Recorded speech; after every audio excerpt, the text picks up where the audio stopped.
رسول فضلنا بعضهم على بعض، یہ تو انبیاء کرام کو اللہ تعالیٰ نے فضیلت دی ہے. کسی کی کم ہے، کسی کی زیادہ ہے. تمہیں حق نہیں ہے تم کسی بھی نبی کی تکریم میں، عزت میں کمی نہ. اور یہی حساب صحابہ اعظام کا ہے، جو اللہ تعالیٰ نے مقام و رتبہ ان کو دیا ہے، جو عزت اور تکریم کی ایک لڑی، ایک لائن ان کے لیے بنا دیا ہے. میں اور آپ بھی اس میں کمی نہیں کر سکتے. ہاں، کمی کرنے کی کوشش کی جاتی ہے، اس وقت سے لے کر آج تک اور قیامت تک چلے. اس لیے کہ شاید ہم سے زیادہ انہیں خبر ہے کہ اس لڑی میں جو اللہ تعالیٰ نے یہ موتیوں کی شکل میں صحابہ اعظام کو پرویا ہے، اگر یہ لڑی ٹوٹے، ہماری مرضی کی اس میں گنتی آ جائے تو یقیناً دین وہ دین نہیں رہے.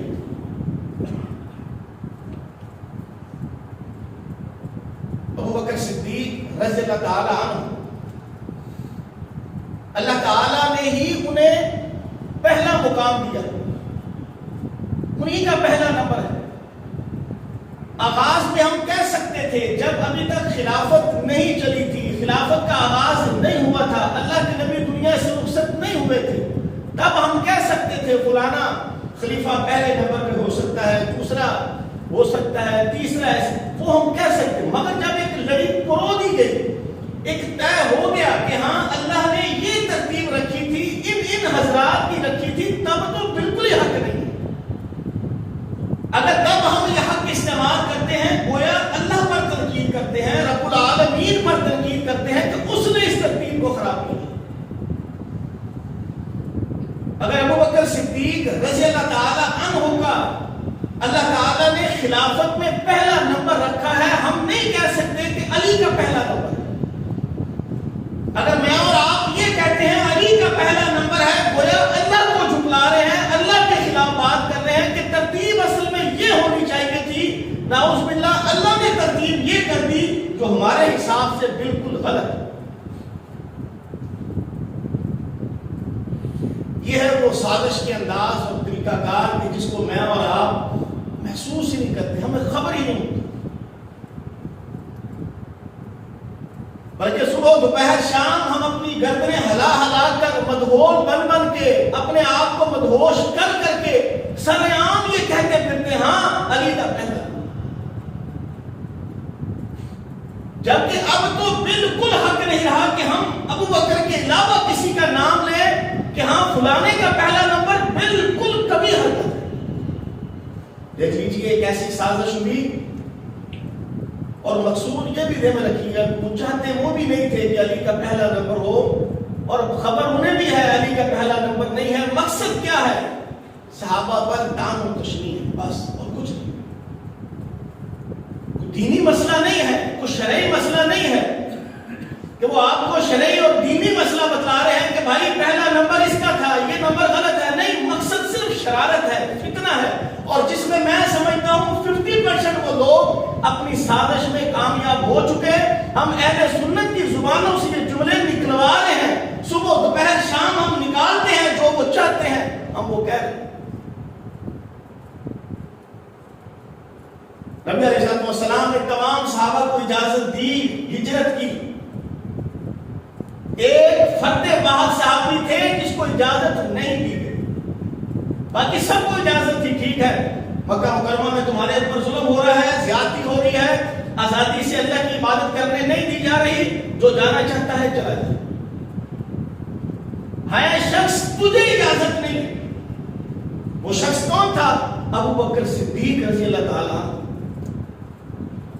ان کو منع کیا تھا کہ تم نے ہجرت نہیں کرنی. اللہ کی طرف سے آرڈر آیا، پیغام آیا ہجرت کا کہ ہاں اب آپ نے ہجرت کرنی ہے. اللہ کے نبی بھاگے بھاگے ابو بکر صدیق رضی اللہ تعالیٰ عنہ کے گھر آئے اور کہا ابو بکر، اب اللہ نے مجھے اور تجھے اکٹھے ہجرت کرنے کا حکم دیا کہ سب کو آپس میں کر رہے ہیں، تم نے میرے ساتھ کرنا. ابو بکر صدیق رضی اللہ تعالیٰ عنہ ہجرت کر رہے ہیں، گھر سے نکل کھڑے ہوئے ہیں، کبھی آگے ہوتے ہیں، کبھی پیچھے ہوتے ہیں، کبھی آگے ہوتے ہیں، کبھی پیچھے ہوتے ہیں. ابو بکر کیا کر رہے ہو؟ کہا حضور دل میں وہم آ جاتا ہے کہ دشمن کہیں پیچھے سے حملہ نہ کرے، تیر نہ چلا دے، میں پیچھے تیر چلائے تو پہلے مجھے لگ جائے، پھر بہن ہوتا ہے کوئی آگے سے نہ چلا لے، میں بھاگا بھاگا آگے آ جاتا ہوں کہ اگر آگے سے تیر چلے تو میرے لگے آپ کو لگے۔ جنہوں نے غار ہرا نہیں دیکھا، اللہ ان کو بار بار غار ہرا دیکھنے کی توفیق نصیب فرمائے۔ بہت اونچی جگہ ہے، اب تو انہوں نے کچھ سیڑھیاں بنا دی ہیں تو میں اور آپ لوگ آسانی سے چڑھ سکتے ہیں، نہ کافی ہائٹ پہ۔ جب آدمی چڑھتا ہے لگ ہو جاتی ہے، پتہ چلتا ہے میں ہائٹ پہ چڑھ رہا ہوں۔ غار ثور اس سے بھی سخت ہے، وہ غار ہرا جس پر نبی علیہ السلام عبادت کرنے کے لیے جاتے تھے، وہاں ٹھہرتے تھے، وہ غار ثور کے جب ہجرت کے راستے میں نبی علیہ السلام پناہ لینے کے لیے، چھپنے کے لیے اس غار ثور میں گئے تھے، دونوں بلند ہائٹ پہ ہیں۔ غار ہرا تو پھر کم ہائٹ پہ ہے، غار ثور اس سے بھی زیادہ ہائٹ پہ ہے۔ واللہ وہ ہم نے حدیث پڑھ کے حیران ہو جاتے ہیں کہ سخت جگہ کی وجہ سے، ہائٹ کی وجہ سے، بلندی کی وجہ سے ابو بکر صدیق رضی اللہ تعالی عنہ نے نبی علیہ السلام کو اپنے کندھوں پر اٹھا کر تب غار ثور لے گئے۔ بندہ دنگ رہ جاتا ہے کہ اپنا وجود اٹھایا نہیں جاتا اس پہاڑ کی چوٹی پر پہنچنے کے لیے، تو خلیفہ اول نے اللہ کے نبی کو اٹھایا۔ اصل میں کچھ باتیں تھی، کچھ چیزیں تھیں۔ اللہ تعالیٰ جب کسی سے کوئی کام لینا اس کو منظور ہوتا ہے تو قدرتی اللہ اس میں کوئی ایسی چیزیں ڈال دیتے ہیں، وہ بندہ دکھاتا ہے کہ ہاں یہ میں کام کر رہا ہوں، کر نہیں رہا، کروایا جا رہا۔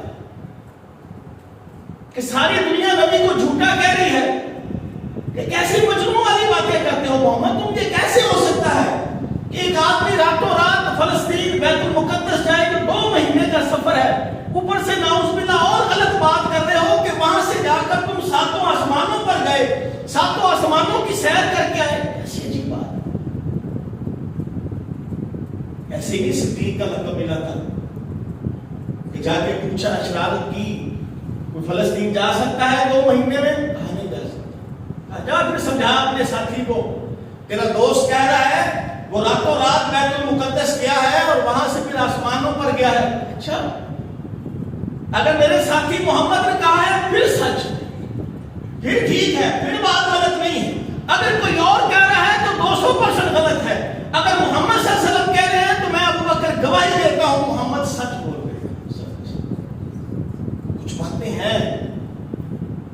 نبی علیہ السلام کے پاس ایک عورت آئی، اس نے کچھ باتیں پوچھی، جاتے ہوئے کہنے لگی اللہ کے نبی مجھے کچھ اور مسائل کی ضرورت پڑے، کسی چیز کی ضرورت پڑے، میں مدینہ منورہ آؤں اور پتہ چلے کہ آپ دنیا میں موجود نہیں ہیں تو آپ کے بعد میں کس کے پاس جاؤں، کس سے سوال کروں؟ کہا ابو بکر سے کروں۔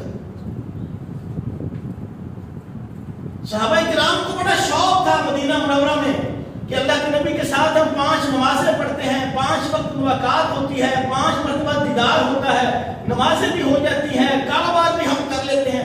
اکثر صحابہ کی کوشش ہونی شروع ہو گئی کہ مسجد نبی کے قریب قریب رہائشیں لے لیں، مسجد نبی قریب قریب رہائشیں لے کر وہاں رہائش پذیر ہو۔ اس طرح کی مسجد نہیں تھی، کچی مسجد تھی، کھلی مسجد تھی، 4 سو اس کا سین تھا، اندر آگے چھوٹا سا ایک کھجور کی جھاڑیوں کے ساتھ، اس کے کیا کہتے ہیں اس کے پتوں کے ساتھ اس کو چھت بنایا ہوا تھا، دھوپ بھی ہلکی پھلکی ایسی چھت میں سے آپ کو پتہ آتی ہے، بارش بھی آتی ہے، وہ ہلکا سی مسجد تھی، پیچھے کھلا صحن تھا۔ اب جس نے ادھر مکان لیا، جیسے ہم دیکھیں یہ 2-3 مکان جو دائیں بائیں ہماری مسجد کی طرف ہیں، اگر وہ اس مسجد میں دروازہ کھول لیں تو ٹھیک ہے، انہوں نے اپنے گھروں میں کھولا ہے، مسجد کا تو صحن ہے، کھل گیا پھر کیا ہو۔ جب اللہ کے نبی نے دیکھا بہت سارے صحابہ مسجد نبی کے قریب قریب آ کر سب نے مسجد نبی کے صحن میں اپنے گھروں کے دروازے کھول دیے ہیں، بشمول ابو بکر صدیق رضی اللہ تعالی عنہ، نبی علیہ السلام نے تمام صحابہ کو آرڈر جاری کیا، سب کے سب مسجد نبی کی طرف کھلنے والے سارے لوگ اپنے دروازے بند کر دو، مسجد نبی میں اگر کسی کا دروازہ کھلے گا تو صرف ابو بکر کا کھلے گا، باقی سب کے بند کروا۔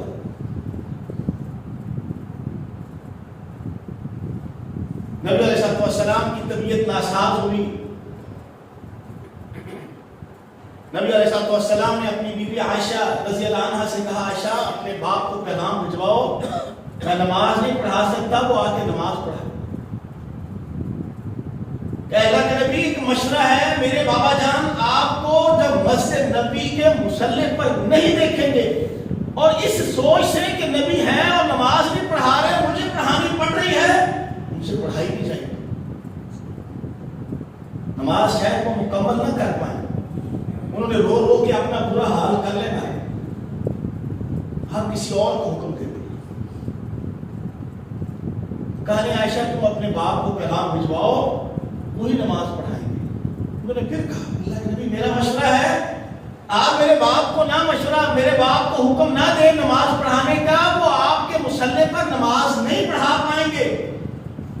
نبی علیہ السلام ام عائشہ رضی اللہ کہتی غصے میں آ گئے، کہا عائشہ تیرا تو آج ساتھ اور بیوی بھی بیٹھی تھی کہ تم لوگوں کا تو حال آج یوسف والا ہو گیا ہے کہ جیسے یوسف کو اس کی زلیخا اور باقی عورتوں نے پھسلایا تھا، بہکایا تھا، حق بات سے دوسری بات کی طرف لے جانا چاہتی تھی، تم تو میرے ساتھ وہ کر رہی، تمہیں خبر ہی نہیں کہ حق معاملہ کیا ہے۔ وہ دوسرے الفاظ میں بتلانا یہ چاہتے ہیں کہ عائشہ اور بیویوں تمہیں خبر نہیں ہے کہ اصل میرے مصلی کا حقدار کون ہے، تم غلط بات کہہ رہی ہو، تم مجھے غلط مشورہ دے رہی ہو، میں جو محمد بات کہہ رہا ہوں بالکل ٹھیک ہے، میری موجودگی یا میرے بعد اس مصلی کا اگر کوئی حقدار ہے تو وہ صرف ابو بکر ہے۔ اصل میں ان کا نبی علیہ السلام سے تعلق بھی بڑا مضبوط تھا، نبی علیہ السلام کی بات سن کے انکار سوچنا کرنا تو بالکل دور کی بات ہے۔ صلح حدیبیہ کے موقع پر اب حضرات کو میں نے بتلایا ہوا ہے کہ نبی علیہ السلام نے بڑی سخت شرائط مشرکین مکہ کے ساتھ کی، جب انہوں نے عمرہ نہ کرنے دیا، ان سخت شرائط کے ساتھ نبی علیہ السلام نے یہ عہد کیا کہ ٹھیک ہے عمرہ نہیں کریں گے، واپس چلیں گے۔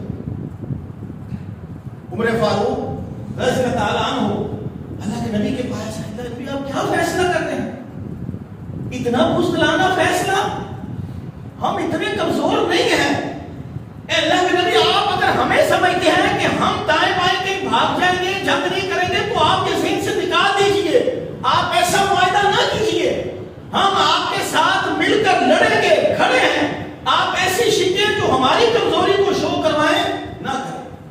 کہا عمر نہیں، آج یہ جو بھی شرط رکھیں گے میں محمد صلی اللہ علیہ وسلم کسی شرط کا انکار نہیں۔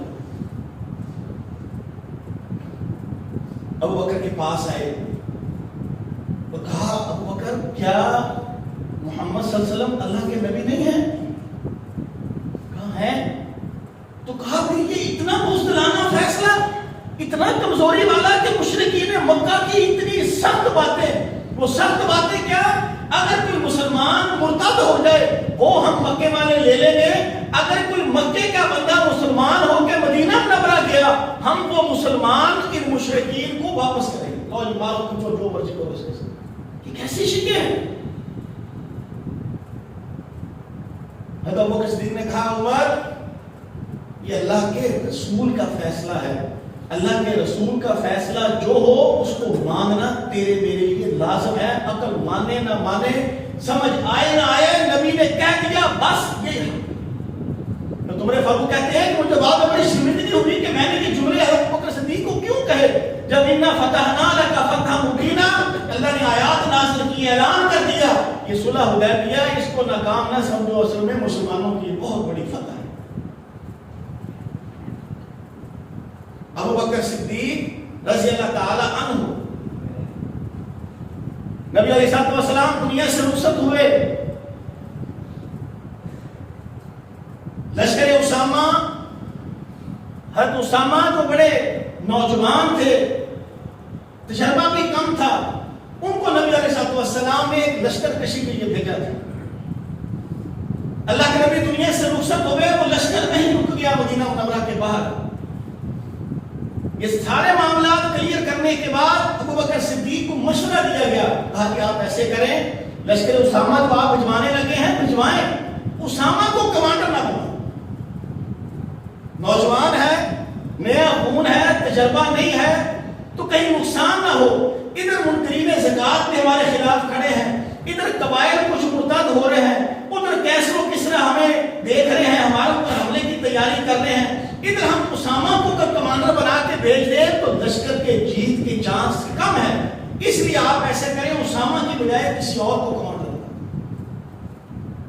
کہتے ہیں کہ ابوبکر صدیق رضی اللہ تعالی عنہ کا چہرہ غصے سے سرخ ہوا، کہا جس شخص کو اللہ کے نبی نے کمانڈر بنایا ابوبکر اس کو اتار دے، اگر اس کے اندر صلاحیت نہ ہوتی، اگر یہ کمانڈر کے لائق اور قابل نہ ہوتا تو کیا اللہ کے نبی اس کو بناتے؟ اور اللہ کے نبی اگر اس کو اس لشکر کا کمانڈر بنا کے گئے ہیں، ابوبکر کسی اور کو کبھی نہیں بنا۔ منکرین زکات کا انکار کیا، صحابہ کو آپ نے مسجد نبی میں اکٹھا کیا، کہا سنو منکرین زکات جائز نہیں ہے یہ، اگر تم اللہ کے نبی کی زندگی میں بیت المال میں زکات جمع کرواتے تھے تمہیں اب بھی کروانی پڑے گی۔ لوگوں نے کہا کہ نہیں، اب ہم اپنی مرضی سے زکات ہم پوری دیں گے، اپنی مرضی سے نکالیں گے، جہاں مرضی جس کو مرضی دے، ہماری مرضی، آپ کو نہیں دیں گے۔ کہا سنو، قرآن کہتا ہے اقیموا الصلاۃ وآتوا الزکاۃ، کہ اللہ کے دو حق ہیں، نماز اور زکات۔ جس طرح تم نماز پڑھتے ہو اسی طرح تمہارے اوپر زکات بھی لازم ہے۔ جو اللہ کے نبی کے دور میں ایک بکری اس کے ذمہ زکات تھی اور بکری کے ساتھ ایک رسی بھی وہ زکات میں دیتا تھا، اب اگر وہ ایک بکری یا اس کے حصے میں رسی بھی دینی پڑ رہی ہے، وہ نہیں دے گا، میں اس کو قتل کروں گا، میں اس کے ساتھ جنگ کروں گا، میں اس کے ساتھ جہاد کروں گا۔ اس لیے کہ جیسے نماز فرض ہے، کوئی نماز فرض کا انکار کرتا ہے اسلام سے خارج ہے، اس کے خلاف جہاد کرنا جائز ہے، اسی طرح زکات فرض ہے، اگر زکات دینے کا کوئی انکاری ہے میں اس کے خلاف جہاد کروں گا۔ صحابہ نے بڑا انکار کیا، کہا بڑا سخت فیصلہ کر رہے ہیں۔ عمر فاروق حالانکہ بڑی سخت طبیعت کے تھے، انہوں نے بھی کہا ابوبکر بڑا سخت فیصلہ ہے۔ کہا نا، یہ سخت فیصلہ نہیں ہے، یہ اللہ کے نبی کا وہ فیصلہ ہے جو قرآن کے ذریعے انہوں نے ہمیں خبر دی۔ اس میں بڑی خیر تھی، صحابہ نے پھر خیر دیکھی کہ اگر آپ اس وقت اس مسئلے کو اس انداز سے سختی سے نہ نپٹتے تو یقیناً مستقبل میں کوئی زکات دینے اور لینے کا تصور جو تھا وہ بالکل ختم ہو گیا۔ بات آپ کو بتانے کا مقصد یہ سارے اشارے، ساری باتیں میں نہیں کر رہا، اللہ نبی سے کروا رہا۔ نبی علیہ السلام ایک باغ میں ہیں، کنویں کی دیوار پر بیٹھے ہیں، دروازہ باغ کا بند کروا دیا، صحابی کی ڈیوٹی لگائی، جو آئے نہیں آنے دیتے، جو آئے پہلے مجھ سے پوچھنا۔ ابوبکر صدیق نے دروازہ کھٹکھٹایا، صحابی اندر آئے، کہا جب ابوبکر آ رہے ہیں، کہا جاؤ اس کو اجازت بھی دے دو اور اس کو جنت کی بشارت بھی دے دو۔ دروازہ دوبارہ کھٹکا، عمر فاروق آئے، کہا اس کو جنت کی بشارت دے دو، اندر آنے کی اجازت بھی دے دو۔ دروازہ پھر کھٹکا، کہا اس کو اجازت بھی دے دو اور اس کو پیش گوئی بھی کر دو کہ تیرے اوپر اللہ آزمائشیں نازل کرے گا، وہ عثمان غنی رضی اللہ تعالیٰ عنہ۔ انہوں نے وہیں کھڑے ہو کر اللہ سے دعا بھی کی، شکر بھی ادا کیا جیسے بقیہ صحابہ نے کیا تھا، اور اللہ سے دعا بھی کی اللہ مجھے آزمائشوں میں استقامت عطا فرما۔ یہ ترتیب اللہ تعالیٰ نے رکھوائی، ابوبکر، عمر، عثمان۔ محمد بن حنفیہ، حضرت علی رضی اللہ تعالیٰ عنہ، فاطمہ رضی اللہ عنہ کی زندگی میں آپ نے دوسرا نکاح نہیں کیا، ان کی زندگی کے بعد آپ نے شادیاں کی ہیں، اور آپ کی ایک شادی یا نکاح اس حنفیہ عورت کے ساتھ، یہ محمد بن حنفیہ انہی کی طرف نسبت کی جاتی ہے۔ بعض کہتے ہیں چونکہ وہ لونڈی تھی اس لیے محمد بن علی کی بجائے محمد بن حنفیہ کہا جاتا ہے، بعض یہ بات بھی کہتے ہیں۔ خیر، وہ کہتے ہیں کہ میں نے اپنے والد، اپنے باپ علی رضی اللہ تعالی عنہ سے پوچھا کہ نبی علیہ السلام کے بعد اس دنیا میں سب سے زیادہ افضل شخص کون ہے؟ کہا ابوبکر صدیق رضی اللہ تعالیٰ عنہ۔ کون کہہ رہا ہے؟ علی رضی اللہ تعالیٰ عنہ، جن کو دھوکے کے ساتھ، اپنی گھٹیا سوچ کے ساتھ ہم کہتے ہیں کہ نہیں، سب سے افضلیت شخصیت جو ہے وہ علی رضی اللہ تعالیٰ عنہ، اور وہ شخصیت بذات خود کیا کہہ رہی ہے؟ اپنے ہی بچے کو، اپنی اولاد اور بیٹے کو کہہ رہی ہے، اس افضل ترین شخصیت ہے اے محمد بن حنفیہ وہ ابو بکر ہے.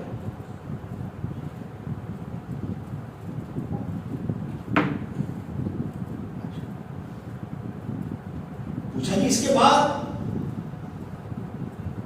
کہا اس کے بعد کائنات میں افضل ترین انسان عمر فاروق رضی اللہ تعالیٰ عنہ.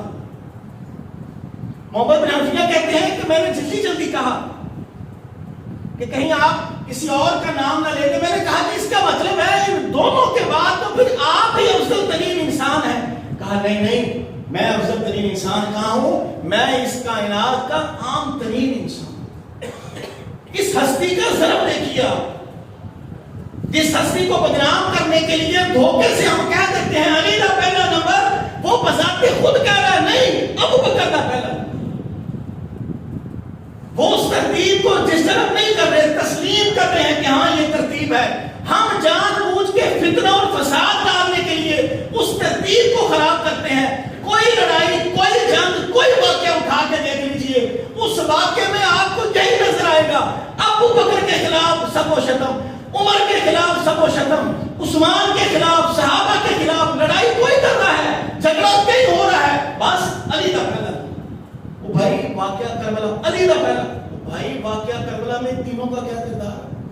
اللہ کے نبی کے 50 سال بعد جب ہوا نہیں، بس ان کا قصور ہے، ان کی غلطی ہے. اچھا ان کی غلطیاں تو بتاؤ. تم بختو حرام خورو، ان کی غلطیاں غلطی ہے نہیں. اللہ کے نبی کا جو بات تھا، جو وراثت تھی، ابو بکر نے فاطمہ رضی اللہ عنہا کو دی نہیں. دروازہ مارا، دروازہ پیٹ میں لگا، حمل سے. جھوٹے قذاب بکواس کر تو ایسا قصہ تو ہے ہی نہیں. وہ دیکھیں کہ حضرت علی نے بیعت ہی نہیں کی. پتہ ہے بیعت کیوں نہیں کی؟ نبی علیہ السلام دنیا سے رخصت ہوئے. ثقیفہ بنی سعد ایک چھوٹا سا علاقہ تھا، وہاں انصار صحابہ اکٹھے ہوئے. کہا اللہ کے نبی دنیا سے رخصت ہو گئے ہیں، اب ہمیں اپنا کو امیر المومنین، امیر اپنا کو حاکم حکمران مقرر کر لینا چاہیے اور وہ انصار میں سے ہونا چاہیے. یہ خبر عمر فاروق رضی اللہ عنہ کو ملی. آپ نے ابو بکر صدیق کو دی. جلدی جلدی ان کا ہاتھ پکڑا، ثقیفہ بنی سعد میں گئے. صحابہ انصار کو تھے، یہ پروگرام آپس میں بنا رہے تھے کہ ہم کسی کو امیر مقرر کریں. کہا یہ کیسے ہو سکتا ہے؟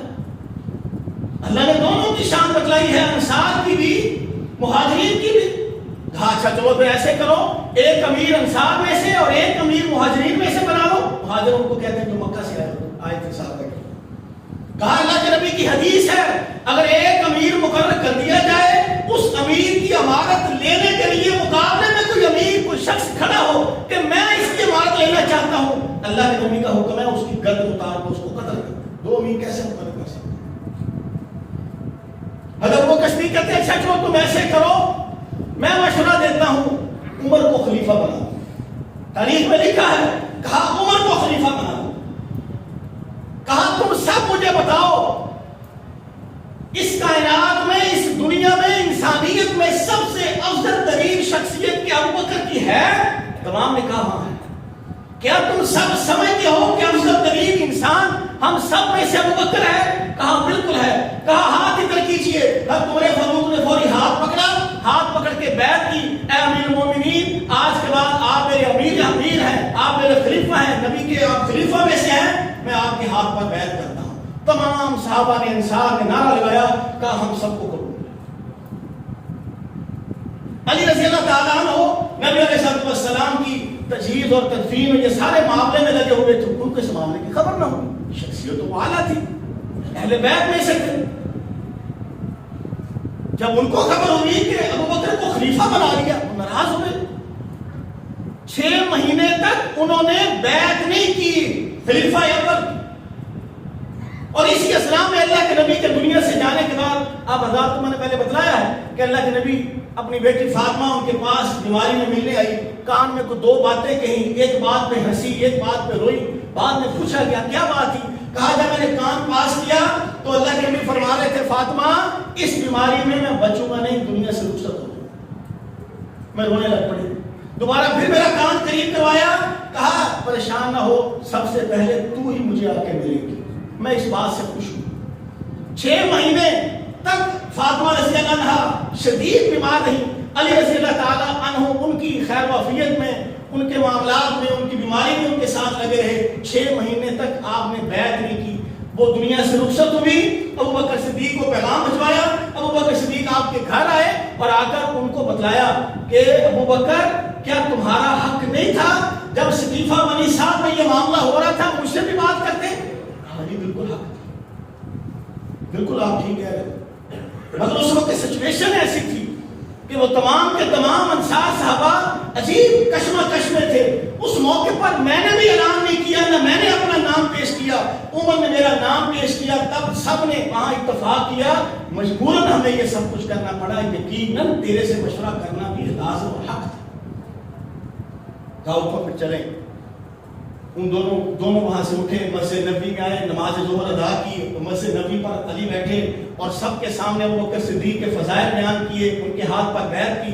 ابو بکر صدیق بعد میں بیٹھے، علی کے فضائل بیان کیے اور بتلایا کہ علی صرف اپنی بیوی کی وجہ سے اور اس شکوے کی وجہ سے ناراض تھے.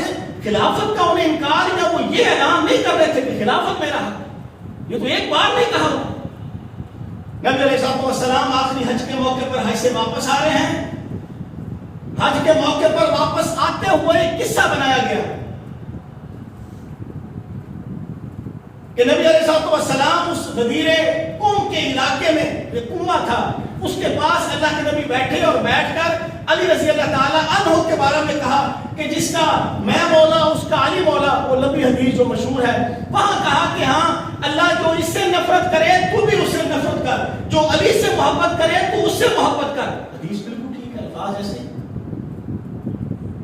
معاملہ کیا تھا بیعت میں؟ وہ معاملہ تو لوگوں کو بتاؤ. یمن کے علاقے کے گورنر نے اللہ کے نبی کے پاس پیغام بھیجا، کہا حضور ہمیں فتح ہو گئی ہے، بیت المال میں مال غنیمت اکٹھا ہو گیا ہے اور 5واں حصہ اہل بیت کا ہے، کسی کو بھیجے وہ آپ کا 5واں حصہ نکالا. حضرت علی کو بھیجا گیا. حضرت علی نے بیت المال میں سے 5واں حصہ نکالا اور ایک لونڈی پہلے نکالی، یہ سوچ کر اپنے نام کے لیے رکھ لی کہ بیت المال میں میرا جتنا حصہ بنے گا یہ لونڈی میں اس حصے میں رکھ لوں گا، حالانکہ میرا حصہ پھر بھی زیادہ ہے، پھر بھی وہ نام میں رکھا. یہ بات چلتی چلتی صحابہ دوسرے تک پہنچ گئی کہ علی نے شاید ہٹ کے اپنی مرضی سے اضافی طور پر لونڈی رکھ لی. اس غدیر قوم کے مقام پر اللہ کے نبی کو پتا چلا. آپ علی کو بٹھایا، بٹھا کر سب کے سامنے کہا سنو، اصل بات پہلے سنو لوگوں کیا ہے. یہ جو تم لونڈی کا ایشو کھڑا کر رہے ہو ایسا نہیں ہے، لونڈی والا معاملہ نہیں ہے. معاملہ اصل میں یہ ہے کہ وہ جتنا اس کا حصہ بنتا ہے بیت المال میں سے، لونڈی کی قیمت تو اس سے بھی کم ہے، علی کا حصہ تو اس سے بھی زیادہ ہے. اس لیے علی پر یہ شکوہ کرنا کہ اس نے اضافی مال بیت المال سے لیا ہے، میں محمد علیہ السلام اس کی صفائی دیتا ہوں کہ ایسا نہیں ہے. معاملہ ختم ہو گیا، معاملہ کلیئر. اب جن کے دلوں میں ایسی بات آئی ان کو مطمئن کرنے کے لیے کہا کہ نہ ایسا نہ کرو. جو علی سے محبت کرتا ہے سمجھو مجھ سے کرتا ہے، جو علی سے دشمنی کرتا ہے سمجھو مجھ سے کرتا ہے. اے اللہ جو علی سے محبت کرے تو اس سے کر، جو علی سے دشمنی کرے اللہ تو اس سے کر. بات ختم. کہ ہم نے اس غدیر قوم والے معاملے کو اتنا اچھالا کہ وہاں اللہ کے نبی نے کہا نہیں کہ میرا خلیفہ ہے. ارے جھوٹے کذاب کہاں کہا انہوں نے؟ اور اتنا بڑا لفظ جھوٹ کے بنیاد پر اس کو اب یہ عید غدیر کا نام دے دیا. عید غدیر کہ ہمارے لیے وہ دن عید کا دن ہے کہ نعوذ باللہ اتنا بڑا جھوٹ کہ اللہ کے نبی نے اس نے اعلان کیا تھا حضرت علی کی خلافت کا، حالانکہ واقعہ سے کچھ نہیں. اللہ مجھے اور آپ کو حق سچ سمجھنے کی توفیق عطا فرمائے. قرآن و حدیث کے دلائل، صحابہ کی سیرت، تاریخ کی سیرت ہمیں یہی بتلاتی ہے کہ یقیناً پہلا نمبر اللہ تعالیٰ نے جو نبی علیہ السلام کے واقعات سے رکھا تھا وہ ابوبکر صدیق رضی اللہ تعالیٰ عنہ کا تھا. یہی حق ہے. اللہ ہمیں سمجھنے کی توفیق عطا فرمائے.